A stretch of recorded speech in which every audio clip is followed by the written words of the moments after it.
Financial accountability. All of us, individually and corporately, should have a system of accountability to help us maintain our financial commitments to God's work. Here's Gene to explain. In 2 Corinthians 9, 1-5, I just want to share this whole passage. We're in chapter 9 now.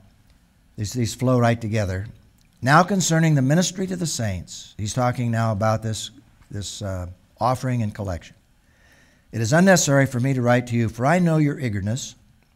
He's being very positive here, because previously they had said we want to be a part of this. Well, when Paul wrote 1 Corinthians, they had reneged, and so he had to remind them what to do, but they still didn't follow through. And so when Paul received this report from Titus, he says positively, I know your eagerness. I brag about you to the Macedonians, how you were eager. And he says, I said to them, Achaia has been prepared since last year, because a year ago that he encouraged them and said, okay, Paul, we'd like to be a part of this. And your zeal has stirred up most of them. In other words, they gave out of poverty because you guys gave out of plenty. But then he says, but I sent the brothers so our boasting about you in the matter would not prove empty. I love this. Paul's approach here, he says, and so you would be prepared just as I said. For if any Macedonians should come with me and find you unprepared, we, not to mention you, would be embarrassed in that situation. Let's not embarrass each other. And therefore I'm sending these brothers on ahead, but I'm telling you ahead of time so that you don't fall short and renege and embarrass yourselves and embarrass me, because I've been bragging about you. Therefore, I considered it necessary to urge the brothers to go on ahead to you, arrange in advance the generous gift you promised, so that it will be ready as a gift, not as an extortion. In other words, something where we're putting pressure on you to get you to do this. Now, Paul is being very specific here. Let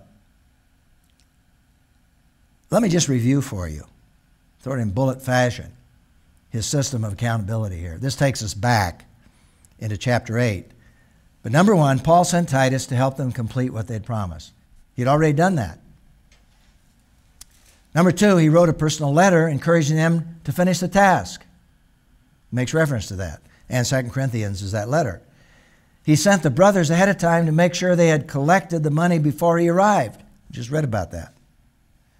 Number four, he alerted them to his personal plans to arrive with some Macedonian Christians so that they would be prepared and not be embarrassed. That's accountability.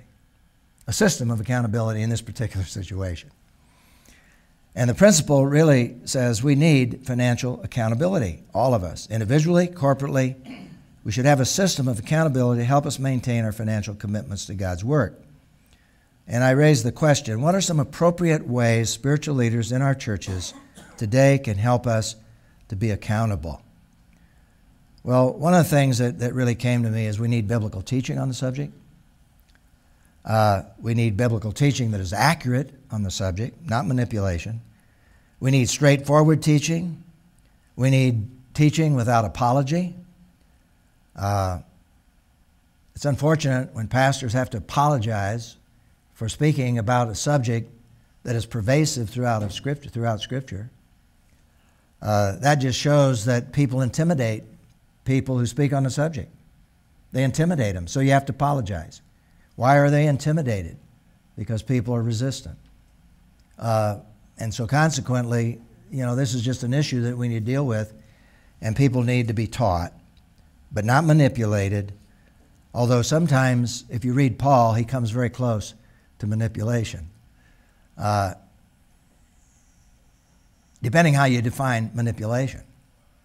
Because some people would say, if you tell me that you're sending somebody to prepare me so I'm not embarrassed and you won't embarrass me, that's pressure. Well, there's a fine line between being accountable and being manipulated. I love Paul's letter to Philemon when he led Onesimus to Christ, who was a slave, and he was in Rome. He stole from Philemon, and Paul led Onesimus to Christ and sent him back to Philemon in Colossae. And he said, Philemon, he said, if if Onesimus has stole anything from you, then I'll pay it back. This is Paul. I'll pay it back. Now, Philemon was a very rich man. And Paul lived, from hand to mouth. And he's saying, I'll pay it back. And then he said, by the way, Philemon, just want to remind you, you owe everything to me because I led you to Christ. I think he did that with a twinkle in his eye, tongue in cheek. And then he went on to say, and by the way, when I get out of prison, I'm coming to Colossae, and I want to stay in your guest room. They had a great relationship. But the fact is that Paul just dealt with it directly. And I think we just need that kind of accountability. In terms of personal accountability,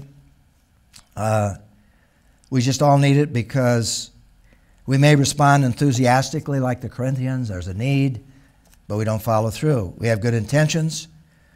We may respond to the word. We hear a good message. We should be regular, systematic, proportional. Boy, I'm going to do that. We don't follow through. Why? Because we don't have some system of accountability. And I think all of us need that, and we can be very creative about it, I think even in our own relationships. And as I was thinking about this, my person of accountability is my wife. And I know that those checks are going to be written. I know that the 10% will come off the top, and I never worry about it. I'm never concerned about it. And the time we talk about what we should do is with discretionary money beyond the 10% and what we ought to do with it, where we ought to put it, and come to agreement. We need a system of accountability. Whatever works, we need it because we're human. And so financial accountability is very, very important.